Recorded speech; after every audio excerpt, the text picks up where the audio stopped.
Ida and her friends had no idea that the mountain cabin they had come to was not just an old structure, but a gateway used centuries ago by sorcerers. Hidden deep in the forest, the cabin eluded the eyes of ordinary people, but those who reached it never returned the same. As they stepped out of the car, the sky was painted with a strange crimson hue. "Is this normal?" Borju asked, watching the peculiar movements of the clouds. "Maybe it's just a mountain weather thing," Amir replied dismissively, but Ida felt a growing unease, as if something was profoundly wrong. When they entered the cabin, they immediately noticed that the air inside was colder than it had been outside. Above the fireplace hung an old painting that caught everyone's attention. The woman in the painting seemed to be watching them, her eyes following their every move. Ida shuddered as she looked at the painting, a chill running down her spine. "Should we take this down?" "It's creepy," Borju suggested. Salim, however, insisted it remain untouched. "Who knows? Maybe she's the guardian spirit of this place," he joked. As night fell, the group gathered around the fireplace. But shortly after midnight, an eerie whispering sound came from outside. The voice murmured in a language none of them could understand. Ida walked to the window and peered into the dark forest. In the pale moonlight, she spotted a figure, a tall, graceful woman with an otherworldly aura. Her hair billowed in the air despite the absence of wind, and her eyes gleamed with a haunting intelligence, just like the woman in the painting. "You need to see this," Ida called out. But when the others joined her at the window, the figure was gone. While her friends dismissed it as a trick of her imagination, Borju pointed toward the painting. "The woman, she looks clearer now," Borju said. Indeed, the features of the woman in the painting had grown sharper, and her glowing eyes were now unmistakable. "This is getting ridiculous," Amir muttered, but Salim decided to investigate further. Climbing onto the fireplace, he took the painting down. Behind it, they found an ancient book with gilded letters on its cover spelling out one word: Etheris. "What is this?" Borju asked, wide-eyed. Salim opened the book, revealing pages filled with magical symbols, cryptic writings, and a map. The map marked a location deep within the forest. When Ida took the book in her hands, something shifted in the air. The moment her fingers touched the pages, the fire in the hearth turned blue, and the stillness of the room was disrupted as the book's pages began flipping on their own. A beam of light shot out from the book, illuminating the room, and from within that light, a figure emerged. It was the woman from the painting, now fully real. She stood clad in gleaming silver armor, a radiant staff in her hand. Her voice echoed through the room as she asked, "Who summoned me?" "Summon? We didn't summon anyone," Salim stammered, fear evident in his voice. The woman turned her piercing gaze to Ida. "By opening this book, you have broken an ancient oath. There is no escape now." With a wave of her staff, the book floated into the air, and from its pages, a portal materialized. Swirling with golden and violet light, the gateway hummed with energy. The woman's voice was stern. "Either step through this portal or remain here forever." The group hesitated, exchanging anxious glances. They didn't know what awaited them on the other side, but staying in the cabin felt like a death sentence. Together, they stepped into the portal. Beyond the gateway was a world unlike anything they had imagined. Towering spires pierced the sky, flying creatures soared overhead, and magic seemed to ripple through the very air. Yet, this realm was also steeped in darkness, its beauty shadowed by an ominous presence. The woman turned to them, her voice calm yet commanding. "If you wish to survive here, you must work as one. What brought you here was no accident," she said. And so, Ida and her friends embarked on a perilous journey through a world brimming with magic and danger. But one question loomed over them. What was the ancient oath they had broken, and what fate truly awaited them? Ida and her friends stood frozen, staring at the shimmering portal before them. The woman who had emerged from the painting, now known as Lamia, was not just a mysterious figure, but the guardian of realms, a protector of an ancient, magical nexus that connected their world to another. Her silver armor glinted under the ethereal light, and her piercing gaze held the weight of countless lifetimes. "This world," Lamia began, her voice reverberating through the room, "is Etheria, a realm where the boundaries of reality blur. Long ago, your kind and mine swore an oath. Humanity would never meddle with this realm's magic. In return, Etheria's energy would sustain the balance between worlds. By opening that book, you shattered the seal that upheld this balance. The consequences could unravel both realms." Ida's voice quivered as she stepped forward. "We didn't mean to break anything. What can we do to fix it?"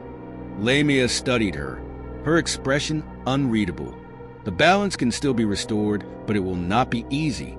Deep within Etheria lies the cradle of eternity, where the heart of the Nexus resides. To reach it, you must endure 3 trials: truth, unity, and sacrifice. Pass them, and your world may yet survive. Fail, and both realms will collapse into chaos." The portal flickered, beckoning them forward. Without hesitation, Ida and her friend stepped through, their surroundings dissolving into swirling lights and shadows. When the light faded, they found themselves at the base of an enormous obsidian gate. The gate creaked open, revealing a circular chamber bathed in dim, silvery light. At its center stood 4 mirrors, each reflecting not their faces, but the darkest corners of their souls. Ida's mirror showed her wandering through an infinite void, utterly alone. Borju's mirror depicted her family turning their backs on her. Salim saw himself drowning in a vast ocean, gasping for air, while Amir's mirror displayed a battlefield littered with wounded he couldn't save. A voice echoed through the chamber. "Face your truths or be consumed by them." Ida was the first to step forward, trembling.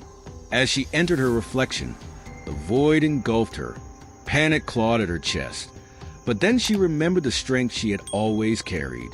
"I am not afraid of being alone," she whispered, and the void dissipated. One by one, the others faced their fears. Borju admitted her worth was not tied to others' acceptance. Salim embraced the chaos of the ocean, realizing it mirrored his own turbulent mind. Amir accepted that he could not save everyone, but could still make a difference. When they emerged, the mirrors shattered into dust and a new doorway appeared. The second trial took them into a shifting labyrinth, its walls alive with flickering runes and moving shadows. At first, they tried to navigate it individually, each taking different paths. But every attempt led them back to the start. Ida stopped and called out, "We need to work together." As they moved as a group, the labyrinth shifted in response, revealing puzzles that required their combined efforts. When a shadowy beast attacked, Salim used his quick thinking to distract it. Borju deciphered the runes, and Amir and Ida worked together to destroy it. The labyrinth dissolved, leaving them at the foot of a radiant staircase leading to the final trial. At the top of the staircase, the heart of the Nexus floated in a swirling sphere of energy. Its light pulsed rhythmically, like the heartbeat of a living creature. Lamia appeared beside them. "This is the final trial," she said. "To restore the balance, one of you must stay behind. A new guardian must be chosen to protect the Nexus and prevent another breach. The sacrifice is permanent." Her words struck like a thunderclap. Silence fell as the weight of the decision sank in. Then Ida stepped forward. "I'll stay." "No," Salim protested. "It should be me." Before anyone could argue further,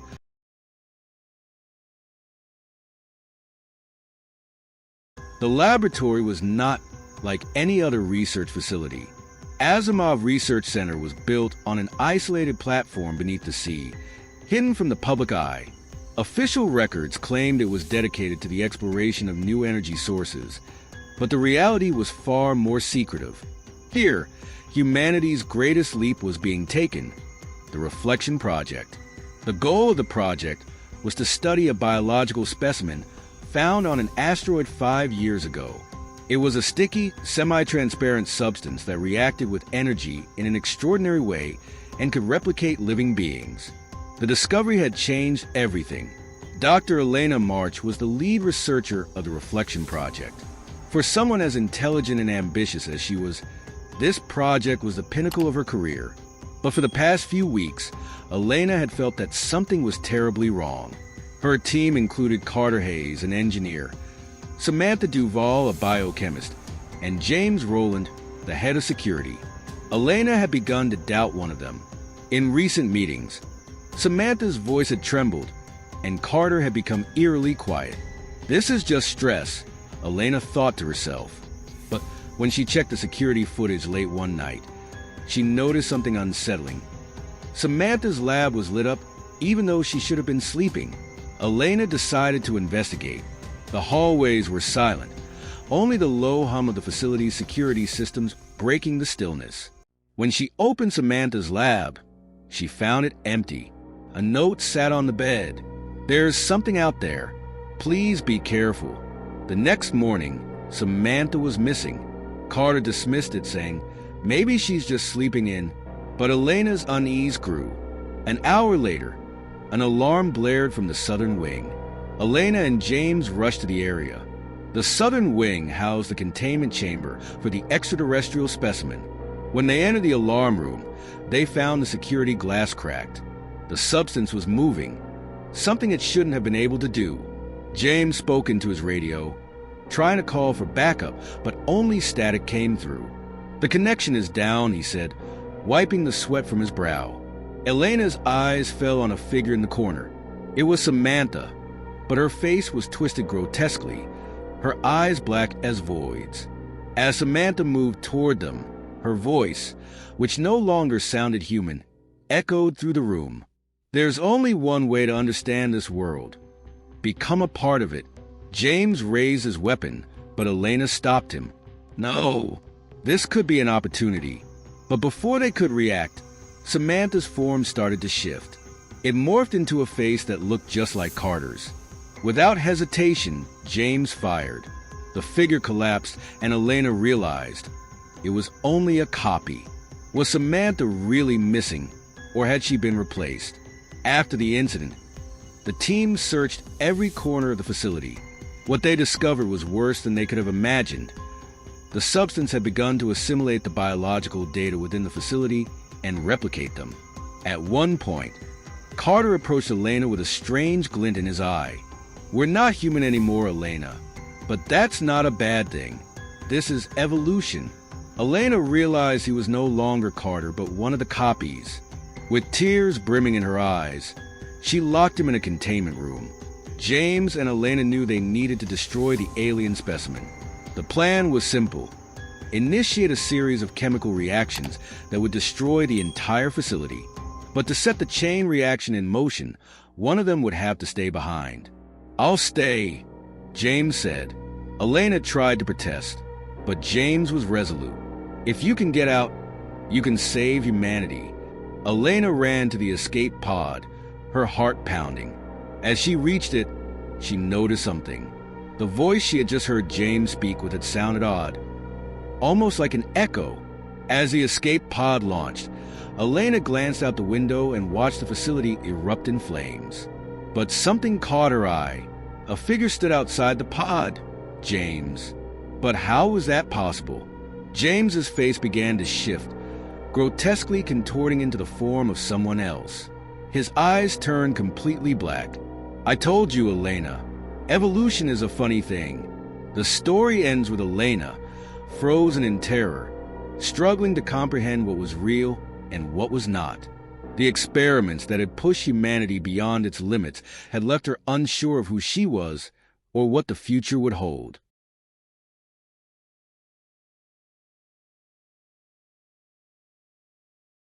Remember, the darkness always holds a story. Until the next terrifying tale, stay tuned with Campfire Horror Story.